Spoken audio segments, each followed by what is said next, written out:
Yes, ladies and gentlemen, you are welcome to the Think Space, where we talk about issues of national importance. We talk about issues affecting Ugandans. Um, it's more like an activism platform, if I may call it that. I am Gideon Nova Kwichereza. I am an activist. I am a voice for change. I'm a journalist by profession and the president of Ugandans on X. And today it's going to be a little different from what we have always had. The setup is different. We've always had a host, and then we have the panelists. Today I am more likely a host, but I'm a panelist, and we are going to have um, a discussion about the Balalo issue. But before I get into the discussion, allow me to introduce my colleague, the one that we are going to have this conversation with, and that is Mr. Onyango David. Let him do a better introduction himself. Over to you. Yes, thank you very much, Nova. I'm Onyango David Anderson, a carpenter, an activist of principle. That is very, very important to put across. An activist of principle and a Ugandan in general. I'm happy to be here and to share my opinions with you and to hear from Nova as well. Thank you so much for coming through for the Think Space. Now, we are discussing the issue. We are trying to digest, to examine, to scrutinize, to debate over the issue of Balalo. If I may just give it a brief background. First of all, what does Balalo mean? Balalo comes from Nyankore, Nyachitara word. It's called Okurara. Okurara means a guest who comes to spend a night over. Yeah, that's literally.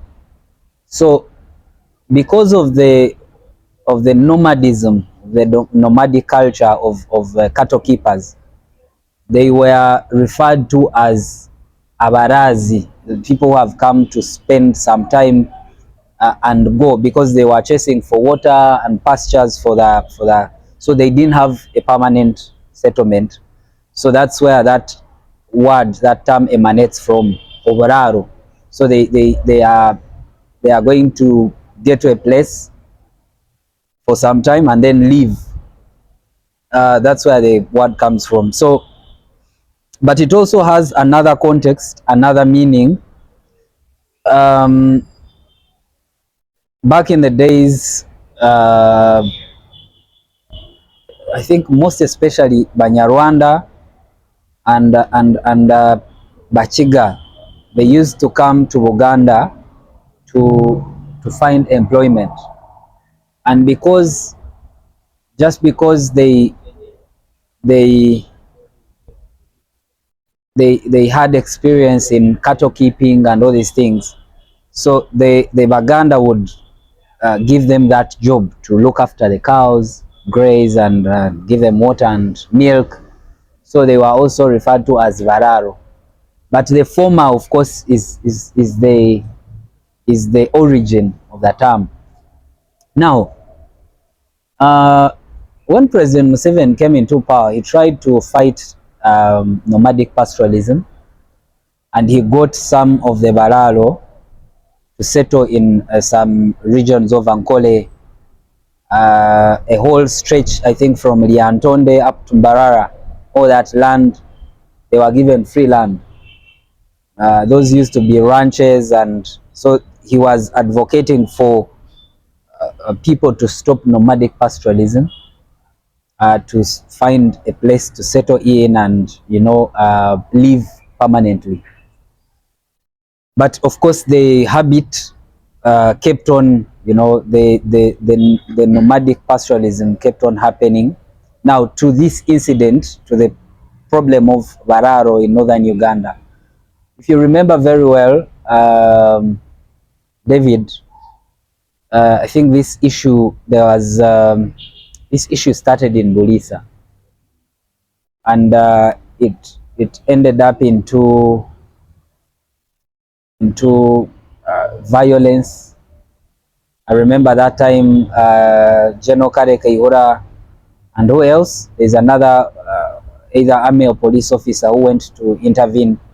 Bagungu were pushing these Bararo away in the sides of Bulisa. So it's been an issue here. And in 2023, President Museveni gave Executive Order 3 that was ordering Balalo to vacate the northern part of Uganda, both, you know, the extreme part of North and the West Nile. And if you asked me if that order worked, I don't think it did. Never did. It's that's a year ago. I remember that time I even hosted a space, and in that space I had two Bararo who were in northern Uganda, and then I had Nicholas Opio in the space, and it was a heated argument. So today, currently as we speak, the president has come out to give another executive order, which is executive order number 2 now, again ordering Bararo to vacate northern Uganda. I think they gave them 2 weeks. And funny enough, in those 2 weeks, they are declaring there is an outbreak of foot and mouth, so they cannot transport the cows. Cannot transport the northern Uganda. Yes. So this is the little bit of the background. But before I hand over to you, I also need to contextualize this whole thing. The issue is the Balalo who are in northern Uganda are raising concerns over the constitutional right for a Ugandan to settle anywhere, which is true. The constitution provides that any Uganda can buy land legally anywhere and settle there. But you see, first of all, we need to understand that I think something like 80% of the land in northern Uganda is customary land. Communally owned. It's land. Communally owned land. If you must buy land in such a setup, the entire community must agree to sell, which is close to impossible. For those people who are claiming that they have been buying land, there's a question mark. And you have proof that you actually convince the entire community, the entire say a clan, because they are clan owned, find a clan owns this land, and the entire clan must sit down and agree that we are selling this land, we are selling a portion of it. So the question that we need to ask is, does any of the Balalo have proof that they actually brought these different communities together to agree on selling land to them? That's number one. Number two, let's interrogate the ethnicity. Because Bararo, in its original form, shouldn't be attached to any tribe. Anyone can be a Mularo for as long as you're moving with cows and you're sleeping where you're herding them. But the problem here is that it is a certain ethnicity. So you'll not find a Muganda there owning land. You'll not find a Msoga. You'll not find a Mugisu. You'll find a specific ethnicity. It's either a Muhima or a Mututsi. There are two. And so they have taken a joint name to become Bararo. So the question is, why them? The other question is, you see, there is what we call settlement and there is invasion. That is very because when you look at now the numbers, the population, you may think that Balaro originally originate from northern Uganda. When you go to the trading centers, when you look at the numbers, it's more like an invasion. Other thing is that we have to look at northern Uganda as a delicate part of this country, especially after the long, so many years of war, of conflicts, of instability in northern Uganda. You can typically describe it as a fragile community. Exactly. So it's a fragile community that is characterized by poverty. You must have been in northern Uganda. Extreme poverty. You can tell how. So they are taking advantage of these people's situation to, even those that would claim that they sold to them. If you look at the real value of the land and how much these people bought the land, you'll be shocked. Because if someone is struggling to find a meal, 100,000 is a lot of money for them. That is how the whites managed to come and take a huge chunk of our land. Because they would give a mirror, just a mirror, they would take square miles of land. Before I hand over the microphone to you, I want to also remind the people who are watching, or to inform them that I know, because these people are claiming, the Balalo who are in northern Uganda, they are claiming that these people own huge chunks of land that are not productive. But you go to Ankole, you go to my district where I come from, I know individuals who own 5 square miles of land, 5, 6. Yeah, you go here, side of Gomba, Nakaseke, Sembabule. There are people who own 5, 6 square miles, 10 of land, non-productive. Why are these Balalo? But you'll find the same people who own that kind of land in other places. They are the same people who are in northern Uganda. I also want to inform the people who are watching that the biggest percentage, I even tweeted, I made a tweet about this and they were threatening me and everything. The biggest percentage of the people who are in the Balalo, who are in northern Uganda, are actually grabbing the land. They're not buying it. They are not buying it. Means, yes. They come, they have brothers, sisters, relatives in the army, they settle somewhere, they fence the land, they have guns, they are protected, and you can't do nothing about it. That's the biggest percentage. So there are a few who could have bought land, even when the buying is questionable. That buying is questionable because of the nature, the communal nature of the land ownership. That buying is. But even those who tried to buy, this is what they do. So if a clan, say, owns 10 square miles of land, they would come, get the clan heads, yeah, bribe them, they sign for them on behalf of the clan, which is not acceptable. The clan must sit and all agree. And now they are even creating conflicts between these clans. Because imagine that a certain clan, a group of a clan of 1,000 people, a group of 5 people or 10, they are deciding on selling the land. That simply means there's going to be a lot of push and pull between the two, and eventually divide and take the land. So that is actually what is happening. So, and what is funny that all these executive orders that the president keeps releasing are political. Really, it doesn't mean what he says. Sorry to cut you short. I call them gimmicks because we know when our president wants to implement something, we actually know when he's intentional about something. He's a man of action. I know Museveni for a lot of things, President Museveni, but I don't. President. Well, he's the president of the country. He's in kind of every office, and he issued the executive orders in his capacity. So we know him for a lot of things, but we don't know him for inaction on things he has prioritized. You know, he's inactive about a lot of things Ugandans are interested in.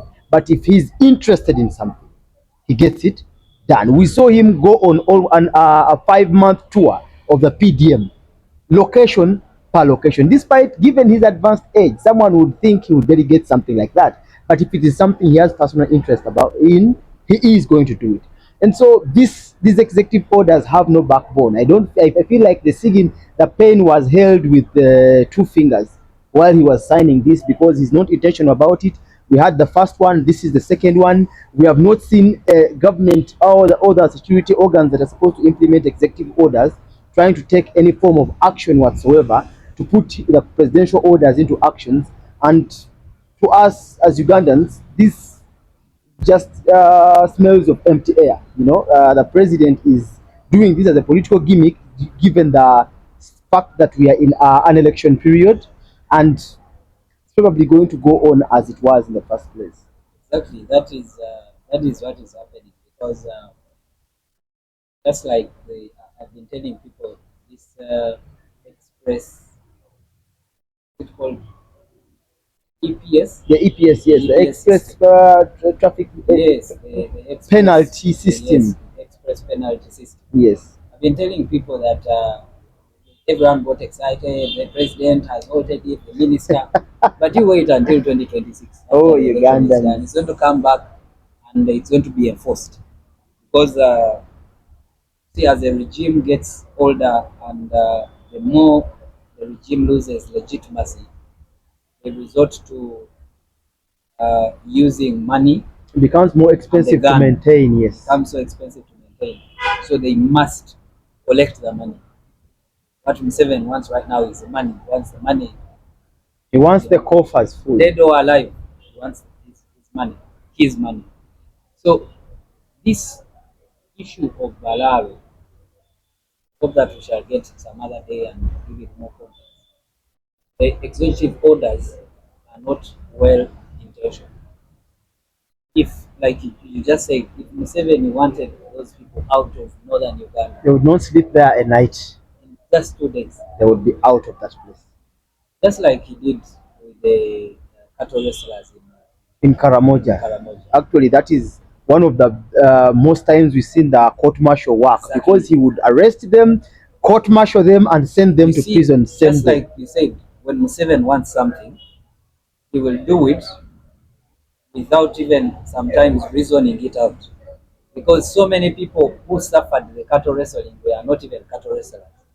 But that had to happen. It was bound to happen, whether they are innocent people or not, because he wanted it to happen. We saw it on record where we had the court martial handling and closing 300 cases a day Exactly. of cattle rustlers. Yeah. That was an equivalent of sending close to 1,000 people per day to prison, and this was done over a period of 2 weeks.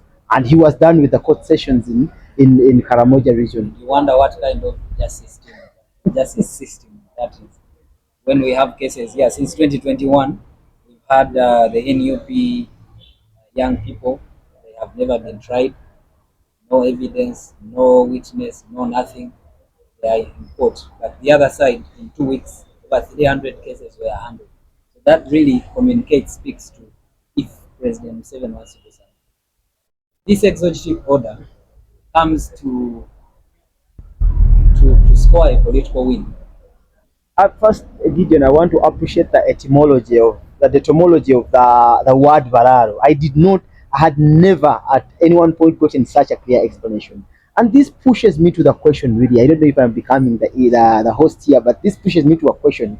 We've talked about the areas of the Antonde, we talked about the Chimuhura, Chiruhura. We talked about the area where the Remiyaga constituency is, which district? Sembabule. talk about Gomba.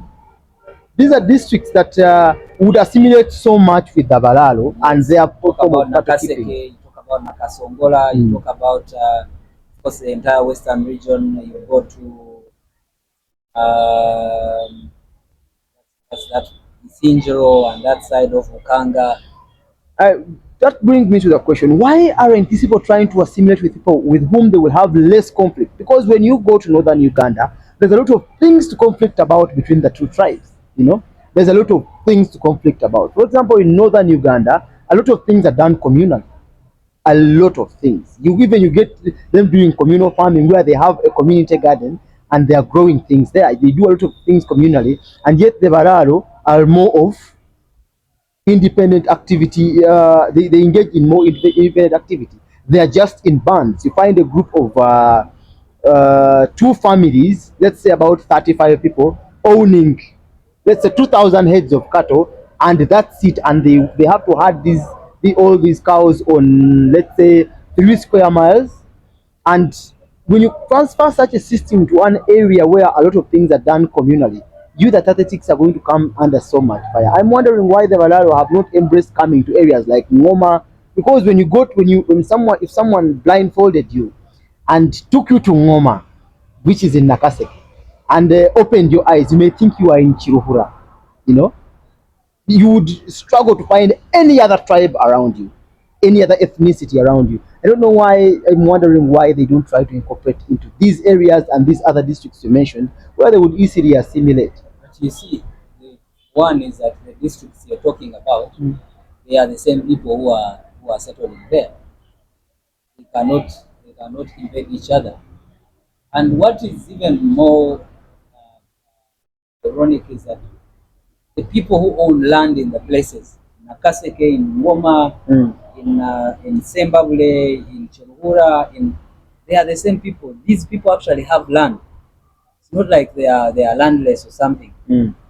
Because where were they before invading Uganda? Where were they? They owned ranches. They were on the They around have the land. ranch. Yes. So asking me why this is happening, why they find it easy to, I would call it provoking. The weaker people up there It's who are totally impunity. different. It's impunity that that originates from the thought that we've heard of the term fetuli mchini. Tukola That chetwagala. yes, we can do anything because we are ruling the country.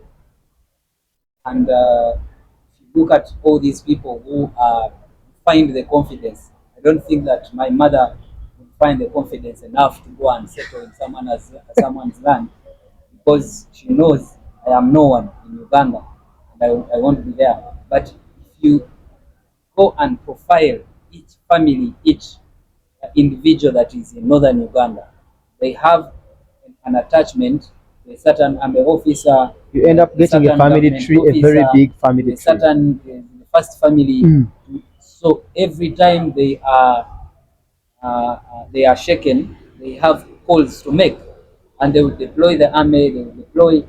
Most of them even have guns themselves because they realize they were briefed. They were told that the region where they are invading, people are characterized by owning, Communal land. no guns. People in northern Uganda have guns. They do, Still yes, have they them. do. They have They tried to since disarm the them, war. but they still have guns. So you must have seen a video clip that trended, where one guy was spraying cows and he had a pistol. Yes. So that speaks. These guys are armed. They have guns. They went into this knowing they are Yes. in a conflict. They have gone into Yes, a battle they already. actually went to start a conflict. They went to start a, if you find me seated here, you're seated on your seat, I'm seated on mine, and you say, get off that seat, I want to. So you have two things in mind. This guy will either fear me and get off the Or seat, if he doesn't, or I'm he going to will put force him. some resistance and fight. So Yeah. in your mind, you have come ready to fight him, so that you take that seat. Okay? But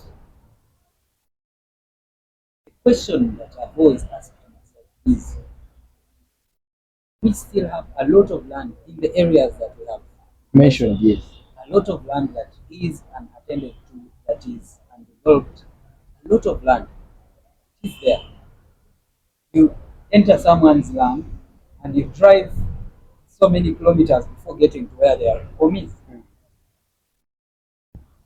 Why don't they uh, find a way of making that land productive before, so that we can see, if it was happening in Kampala, we would say, yeah, there is no land here. It's all, It is all, yes. We have all yeah, the we fragmented are living on everything. plots of land. Very few people in Kampala or even in the metropolitan who have huge chunks of land. But we are talking about Nakaseke, we are talking about Sembabule, where people own square miles of land, why don't you first make that land as productive so that then you can shift to? Why do you think that it is northern Uganda? Well, I don't know if I could partly answer your question. I want us to agree on the fact that these people are simply hoarders of land. You know how mythically we read about dragons collecting wealth, they will never use gold because they have no use for the gold, but they collect it by either way. If you happen to go to, a week ago, I was in northern Uganda. I was in Nuoya district, to be particular. That is Kona Kamdini to Lira. I was on the Kona Oh Kamdini yeah, Lira. isn't it the same district where they are saying there's some little Pakistani, Very same district, the same exact district. some foreigner who's just taken all the land over? Yes, yes, yes. And I'm going to be very specific on this one. As you're going from Kona Kamdini to Lira, I think it's after the URA checkpoint, about a kilometer after the URA checkpoint, you find a piece of land that is fenced off. And this is not a piece, I call it a piece ironically, but it is, you have to drive about 5 kilometers off the main road, straight on the main, along the main road, just looking at one fence. And this land simply has one hut that is being inhabited by two UPDF officers, and that's it. And they said that land is owned by a certain Munene, and that is it. And so, what do you think of such a person? Other people barely have land to farm on within the same community. Well, this person, because I've been to this place, I think 3 times in the past 3 years, and the same land has existed the same way, you know. And what else is this person accept a hoarder, because there is no intention to use the land for anything in the now or near future, and yet they fence it off and use the taxpayers resources to keep it like that with guns, you know. So I want to say these people are hoarders. There is no being reasonable with them. That is why, in the real sense, if the president was intentional, the executive order is the only solution to this. If he was intentional, but we all know he is not, because there is no negotiating with these people, because they neither are willing to resort to modern farming practices like the president has been preaching. I hate to be really talking about a lot of his policies on a positive sense now, because they're not effective, but on paper they make sense. He has been preaching resorting to zero grazing. Eh? Over the whole tenure of my life, like 28 years, and I've had zero grazing 100 times.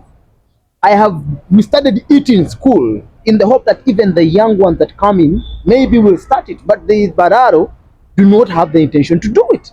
You know, they still want to stick on to that, and they expect the entire population and community around them to adopt something that suits them, and this is really not going to work. We've seen it in the districts you've mentioned, Chiruhura, Lyantonde, and all those districts around there, where they've created ranches, but still they've failed to create communal ranches the way they are doing it when herding the Chiraro way, you know, because these ranches are owned by individuals, where someone owns 3 square miles of land in the form of a ranch, but has like maybe 300 heads of cattle, where everyone else does not have anywhere to herd their cattle. And this doesn't make sense. This does not solve their problem, and this does not show any form of communality among them. Because I mean, if you knew your relatives, your friends, your fellow tribesmen were being dismissed from another region while you're holding all this, are we still on?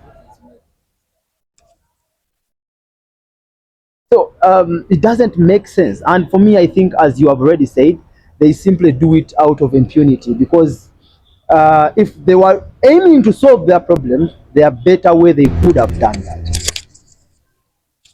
Um, I think as we close this show, I want to warn different categories of people. First of all, I want to warn this government. They are creating a problem that may become a serious problem to this country. If you follow keenly what is happening in northern Uganda, it's not just people coming to buy land and settle there. They're trying to rub off, and they're trying to bury culture, bury a group of people, push them off the grid, and to take up the owner, like the identity of the region. That is actually what is happening in Northern Uganda. And if the trend goes like this, if the trend goes on, you're going to see Ruvura district in Northern Uganda. You're going to see a Zimbabwe in Northern Uganda. But the warning is on how they are going to get there. Don't think that people from Northern Uganda are just going to watch. Bend backwards to make them. Even when they have taken advantage of their circumstances, of their poverty, of their, trust me, they are going to rise up